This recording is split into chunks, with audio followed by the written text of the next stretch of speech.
Sige, bago tayo magsimula, magsitayo muna ang lahat para sa ating panalangin. Tessa, pwede mo panguluhan ang ating panalangin ng umaga?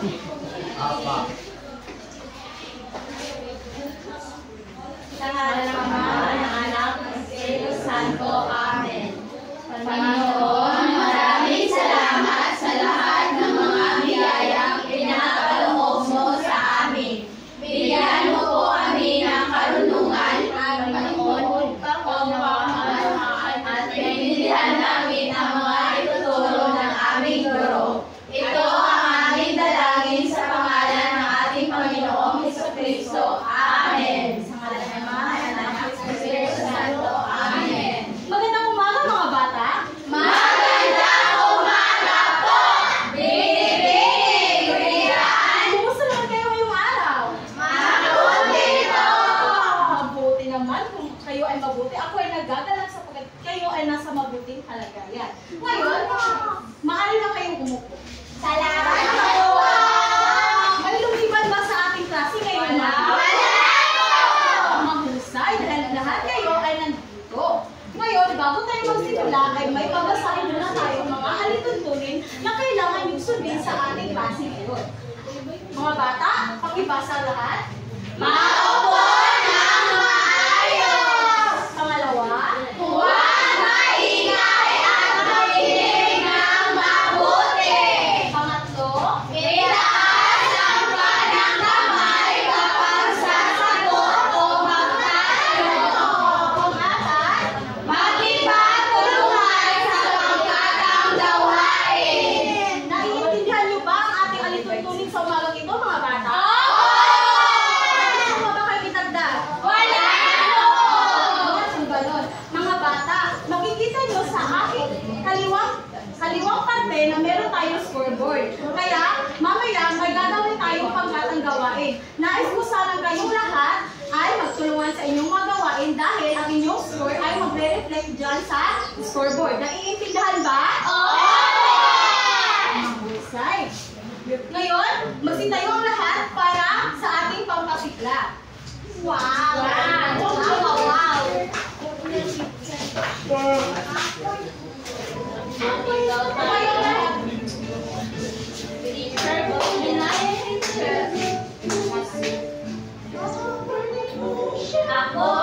Ako isang komunidad ako isang komunidad ako isang komunidad isang komunidad la la la sumayaw-sayaw at kumita-kintaw sumayaw-sayaw at tulad ng dagat sumayaw-sayaw at kumita-kintaw sumayaw-sayaw at tulad ng dagat.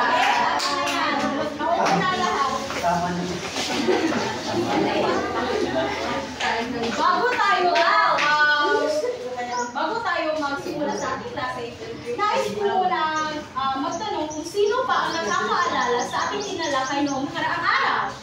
Sige, Laika.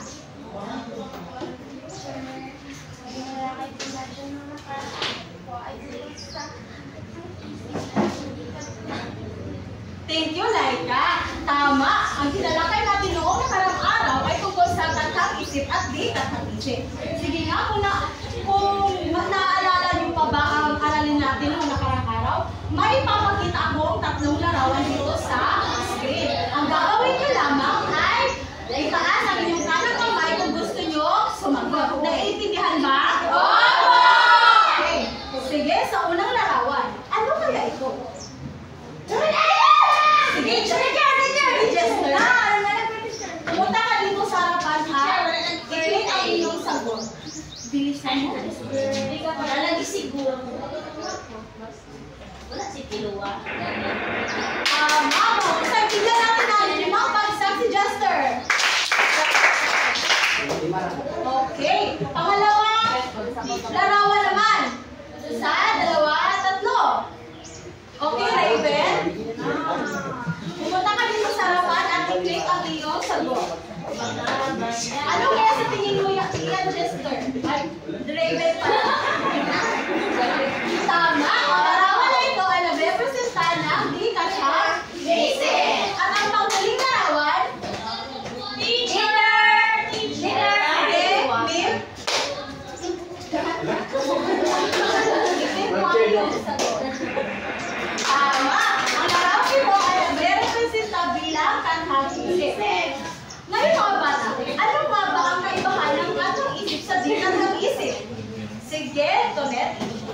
Teacher, ang katang isip teacher ay gawa-gawa lamang ng imahinasyon. While sa hindi katang isip teacher ay may mga sumusuporta na sanggunian teacher. At totoo itong nangyayari sa ating buhay. Mahusay, bigyan natin ng mga pagsaksi ulit. Tama, ang katang-isip ay hindi makatotohanan nangyayari o imahinasyon lamang ng isang tao. Habang ang di katang-isip, ito ay may batayan o mga sanggunian na binabatay o binabasihan. Naintindihan ba mga bata? Wala na ba kayong katanungan tungkol sa ating nakaraang talakayan? Wala na po! Okay. Ngayon, may tinago akong 5 sobre dito sa silid-aralan natin. Ang gusto ko ay hanapin nyo yun. 5 sobre. Teacher! Teacher, ay laman yun. Oo, meron yung laman. Sige, sino yung nakakakita ng sobre? Harapan. Sige, Chester, pakibuksan. Ano ito? Oo. Sige. Ilagay mo ang mga salita na kahit hindi makasunod-sunod, basta ilagay mo lang dito na nakahanay.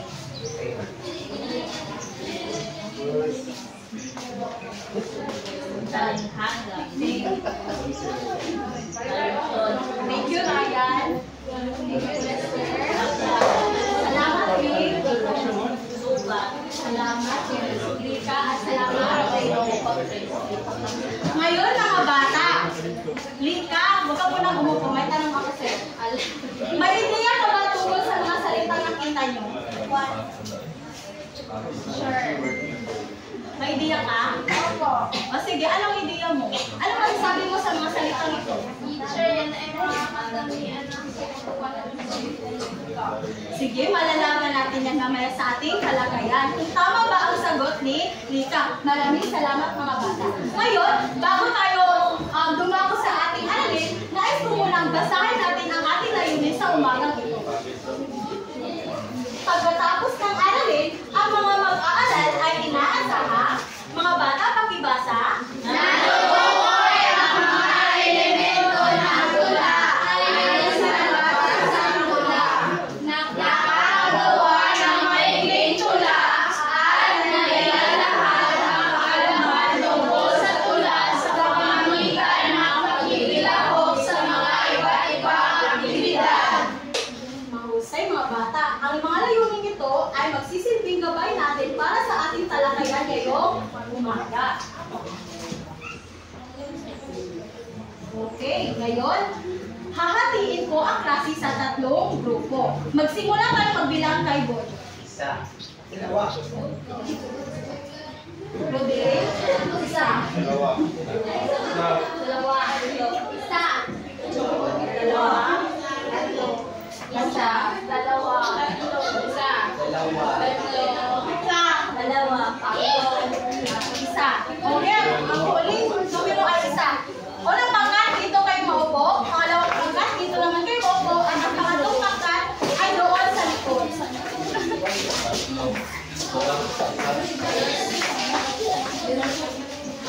Bilisan mga bata. Nasa grupo niyo na ba kayo?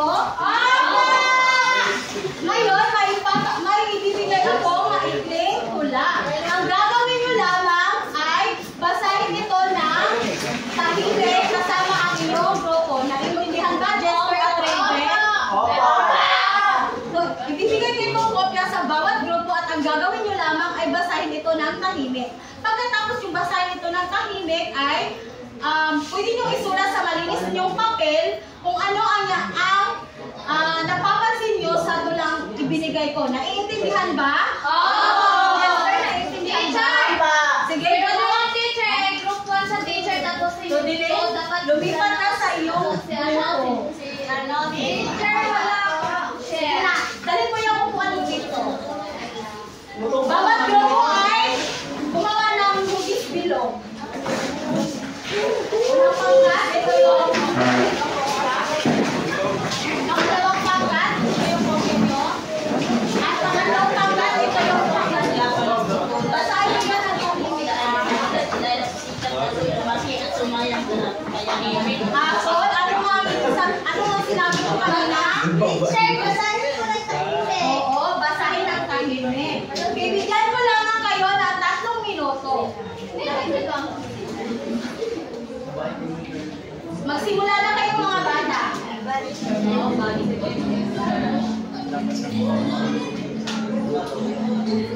Ilang pangkat, alam niyo na ba ang gagawin nyo?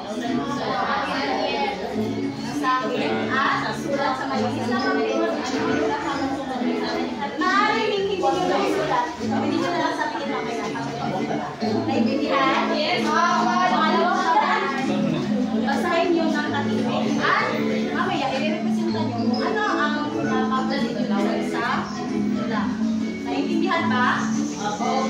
Pangatong pangkat, may katanungan pa ba kayo sa gagawin nyo?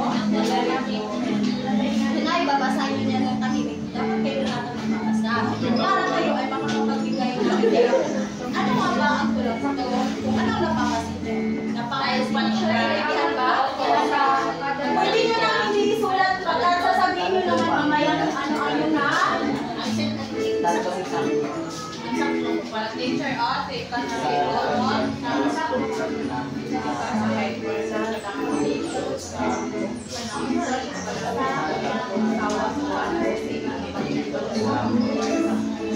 Mga bata, meron na naman kayo isang minuto at apat na kung apat na tayo ito.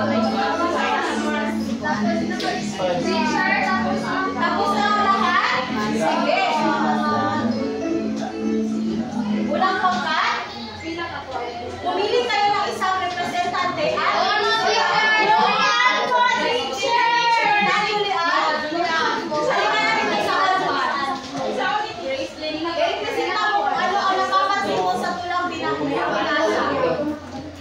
pangalawang grupo, maaari na ba kayong sumahimik at suminig sa mga sasabihin ng walang pangkat? Sige, Maricar, hindi pumunta ka rin muna. Teka lang muna, Maricar. Mga bata, nakikinig ba kayo? Lahat ng iyong mata at tenga ay dapat kay Maricar muna. Huwag muna kayong gumawa ng kung ano-ano mang bagay dyan sa pinauupuan mo. Naiintindihan? Sige, Maricar, maaari ka nang magsimula. Ang napapansin ko na ni teacher ay, ano po teacher, magkatugma po yung mga sound ng bawat dulo teacher sa sulat. May 4 lines po teacher sa bawat. Mahusay. Bigyan natin ng 5 bagsak ang unang pangkat. Mga bata? Sige, pangalawang pangkat. Sino ang representante niyo? Apple. Huwag na kayong sino ba yung representante niyo? Sige, DJ, i-representa mo kung ano-ano napapansin sa tulang inyong nabasa. Ang napapansin ko na Doon ka sa gitna. ang bangkat po ay may 3 saklo at kada saklo teacher ay may 4 at napapansin din po ng teacher na magkatugma yung mga saklo. Dito lang bawat. Mahusay. Bigyan din natin ng 5 bagsak ang pangalawang pangkat. Bago magrepresenta ang pangatong pangkat, bibigyan ko muna kayo ng puntos. Ang unang pangkat ay bibigyan ko ng 10 puntos. Unang pangkat, di ba? Pangalawang pangkat naman ay bibigyan ko rin ng 10 puntos. Okay, pangalawang pangkat, pwede na kayo pumunta dito. Ay, sino yung representante nyo? Gracelyn. Gracelyn. Sige. Teacher, gaya ng sinabi ko na muna ang 2 pangkat. Wala ang original. Narito po ang napansin namin teacher. Bawat taklong po ay may magkapareho sila ng pagkakuna, tsaka may 3 rin na pagkakuna, tsaka may 4 sa bawat isang. Mahusay. Pangatlong pangkat. Bigyan natin ng 5 bagsak ang pangatlong pangkat. Mga bata, tama ang iyong mga sagot. Sapagkat, makikita natin na sa tulang ito ay magkatugma yung bawat huling salita. At may 4 na talagod. Oo, 4 na talagod at 3 sakno. Pero bago yan, gusto niyo bang makinig ng tula?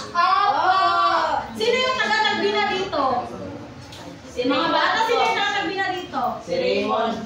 Si May. Ngayon ay may babasahin ako tula. Ang nais ko lang yung gawin nyo ay ano nga yun ang ating pangalawang pangantayan? Maingay at makinig ng mabuti. Maasahan mo ba yan? Oo!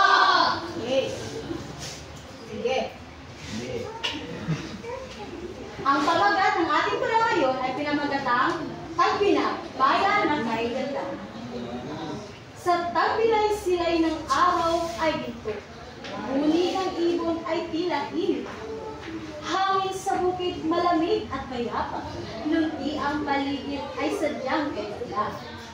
Tubig sa libutan, linaw ay kristal, galing sa batis na malamig at banal.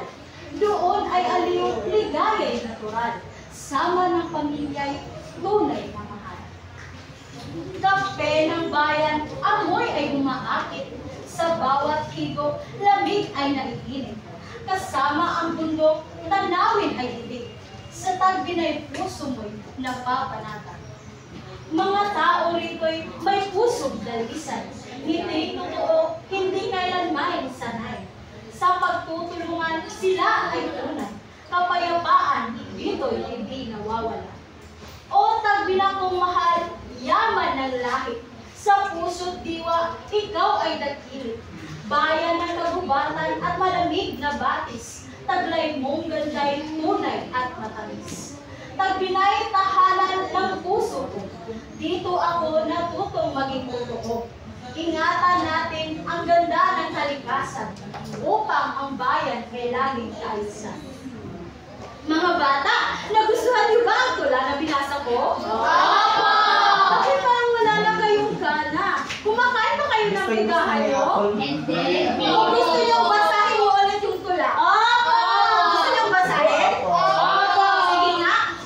Ang unang babasa yung unang pangkat, tapos pangalawang pangkat at ang pangatlong pangkat. Naintindihan ba? Opo! Sige. Dito muna sa pamagat ay sabay-sabay.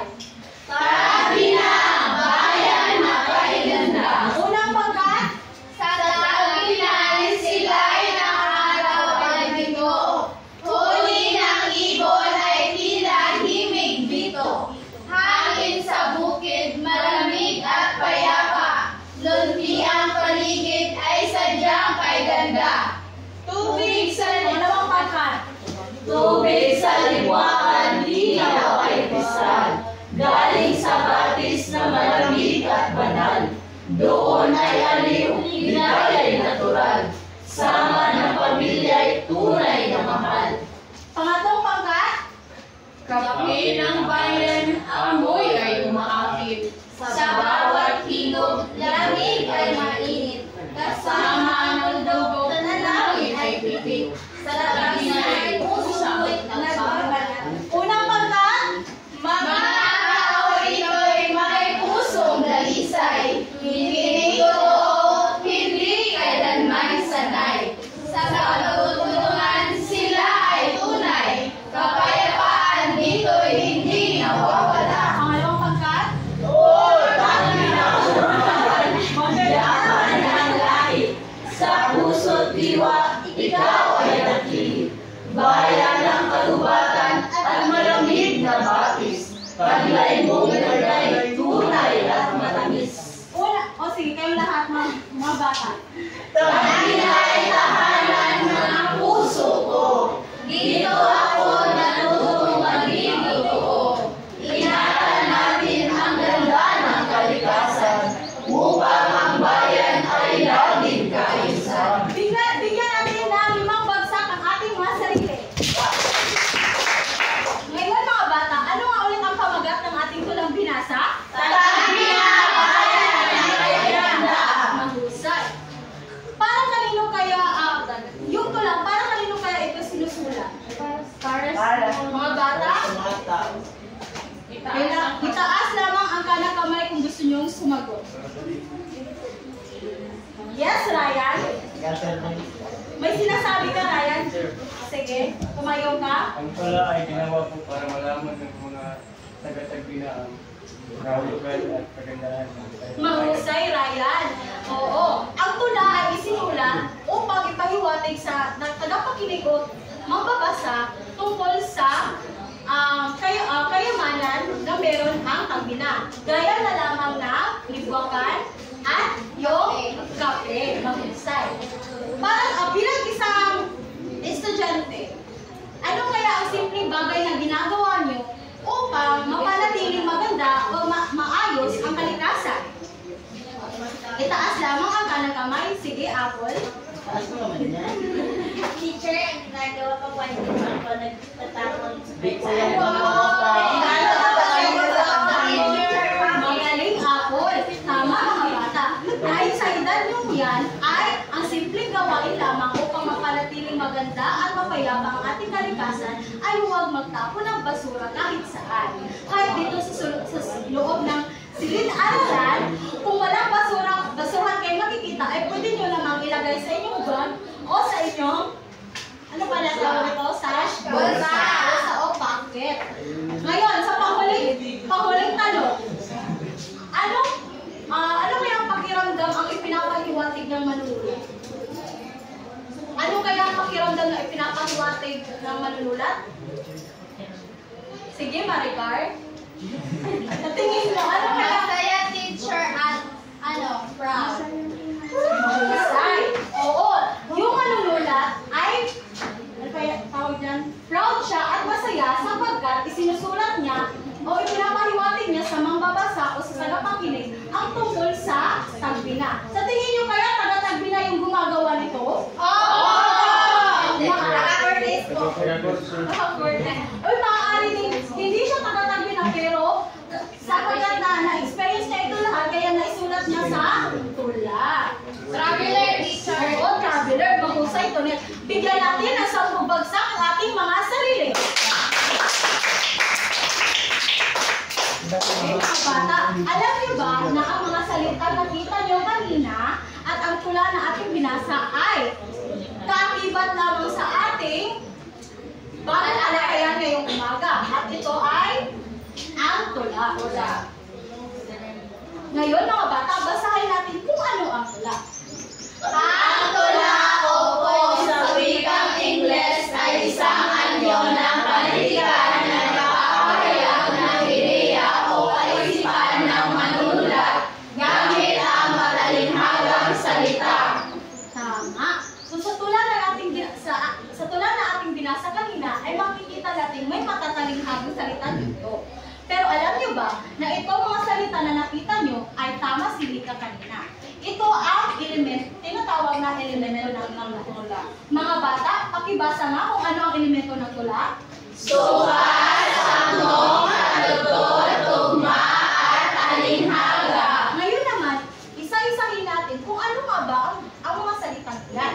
Una ay may tinatawag tayong sukat. Mga bata, pakibasa. Ay tumutukoy sa bilang ng panig sa bawat kalutod na bumubuo sa isang sakno. Ngayon, dito sa tulang binasa niyo kanina, meron siyang sukat. Ang halimbawa, sa, tag, bi, nay, si, lay, ng, araw, ay, gin, to. Mga bata, ilan kaya ang sukat ng tulang ito? Bibilangin. Bilangin natin. Sige nga, sabay-sabay. 1, 2, 3, 4, 5, 6, 7, 8, 9, 10, 11, 12. So, ang sukat na meron sa tulang ito ay 12. tama. Ngayon naman, ay tinatawag tayong sakno.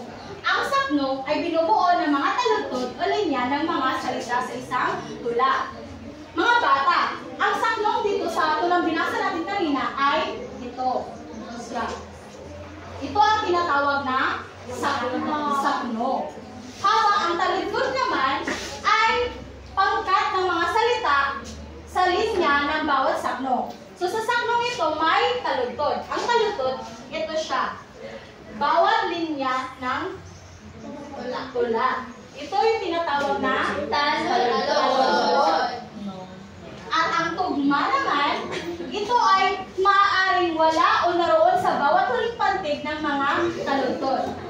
Yung sinabi niyo kanina na magkapareho yung tunog. Ito yung tinatawag na tugma. Ito, dito, ginto, dito, payapa, at ganda. Naintindihan ba? Oo! Habang ang paghuli naman, meron tayong tinatawag na talinghaga. Mga bata, makibasa. Ito ay nagbibigay kulay at kagandahan sa kabuuan ng tula. Mga bata, sa tulang ito, may talinghaga na isinulat ang manunulat.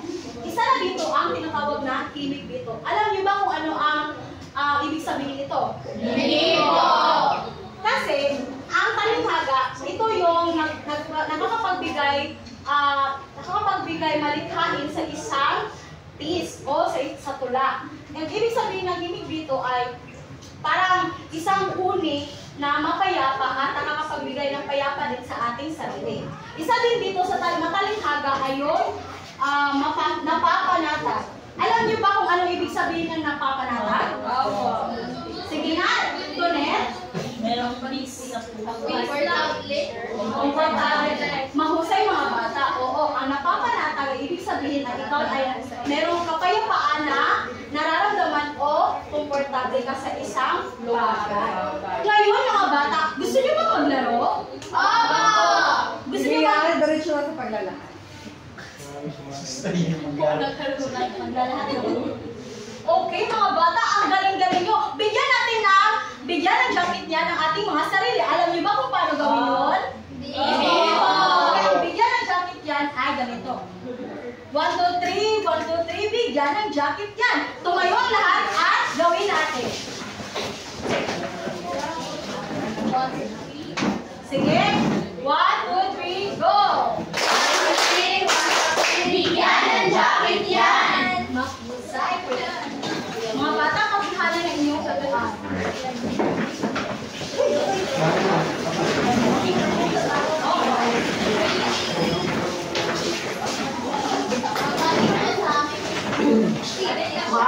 Oo, maaari na kayong bumalik sa inyong nasa upunan din na ba kayo mga bata? Ay, mahusay. Ano nga ulit ang tula? Mga bata, base sa ating tinalakay kanina, ano nga ulit ang tula? Sino ang makakapagsabi? Itaas lamang ang kanang kamay. Ano nga ulit ang tula? Sige, Raymond. May sinasabi ka, Raymond. Tumayo ka at sabihin mo kung ano yung ideya. Ang tula ay binubuo ng mga elemento. Ito ay ang talinghaga at talugtod, sapnong, ugat at ugat. Mahusay. Tama, ang tula ay ito ay binubuo ng saknong, palutod, talinghaga, tugma at sukat. Mga bata, base kaya sa tula na ating nabasa kanina, tingin nyo ba naging epektibo ang pagsusulat nito ng manunulat? Opo. Sige. Ano ang pangalan mo ulit? Gracelyn. Sabi mo ay oo. Ano naman ang yung ideya? Bakit sa tingin mo naging epektibo yung pagsusulat ng tula? Pwede ka ba Teacher, mas naging kaaya-aya itong masahin. mahusay? Tama si Gracelyn. Oo. Yung tulang binasa natin kanina ay naging epektibo sapagkat yung manunulat ay ginagamit niya ang mga elemento ng tula upang maging kaaya-aya at mas mabibigyan ng pansin sa mga magbabasa. At alam nyo ba na kung wala yun, malamang yung babasahin natin ay parang walang Patutunguhan. O, at walang patutunguhan. Tama, Tonet. May katanungan pa ba kayo tungkol sa ating Wala. talakay? Wala. Okay. Gusto kong ihanda ang inyong mga ballpen. Gusto kong makita ang ballpen lamang sa inyong armchair. Walang ibang bagay kundi ballpen lamang.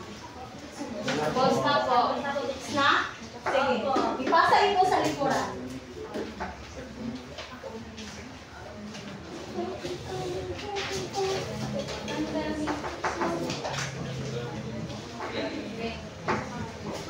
Pakipasa, Raymond. Mga bata, basahin muna natin ang paluto. Binuran ang tamang sagot sa mga sumusunod na tanong sa bawat bilang. Bibigyan ko lamang kayo ng 5 minuto upang sumagot. Tapos na. Tapos na ba? O sige. Sa unang bilang, Apple, nagtaas ka na ng kamay, gusto mo na talagang sumagot. Ano ang tawag sa isang pampolitika na may sukat at mga kalinhaga? Ito po ay tinatawag na tulad.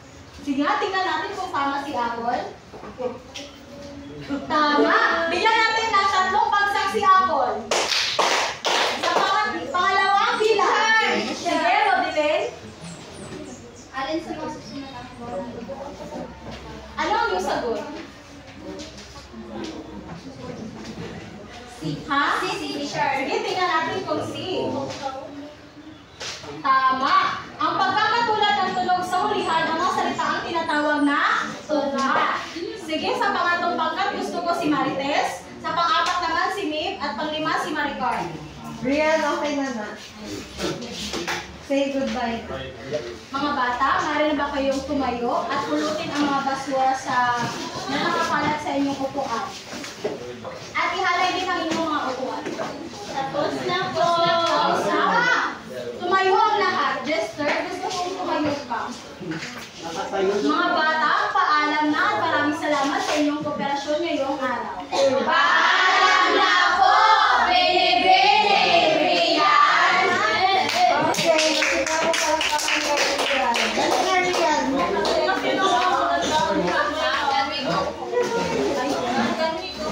Oh, you're gonna go. You're gonna go, Rian.